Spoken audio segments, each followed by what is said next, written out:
Today I went to the Akasaka Hikawa Festival and I want to share my experience with you. One of my goals here in Japan is to have greater cultural and historical understanding on things that I read a lot in manga. And Hikawa Shrine is actually home to restored dashi, which are traditional wheeled floats. So I got here a little bit early just to see what the temple and also the festivities were like. The temple did sell a few Japanese zodiac figures as well as amulets, and the festival itself was very lively. There were food vendors there, and let me tell you, the food was really good. I also got some chicken as well. The chicken was also really good and juicy, and for dessert, I grabbed some grape tanghulu, which was also really good. And then I had to wait till 6:30 p.m. when the Bonodori began, although I was getting eaten by the bugs. At this point, we still had like 30 more minutes, so I walked around a little bit more and then I decided to write down a wish. Basically, how it works is that you put a 100 yen coin, then you grab your piece of paper, you write down your wish,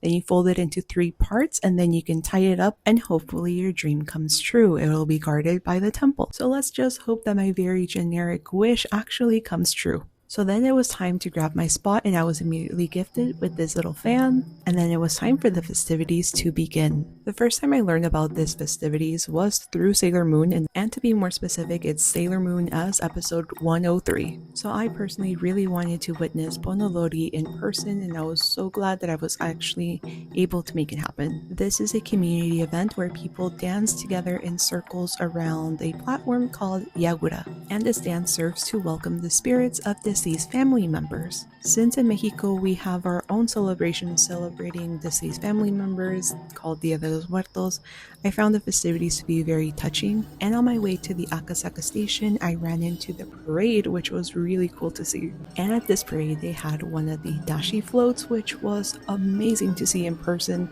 These are big structures, they're heavy, it was very squeaky. I don't know if you can fully tell how big the structure was, but the platforms do collapse. Like here you can see it being lowered. If you're watching this in Japan, the Akasaka Hikawa Festival will also be taking place on Saturday and Sunday, so hopefully more people get to experience a traditional festival, but do be respectful because the festival does take place in a sacred place and they're honoring deceased family members.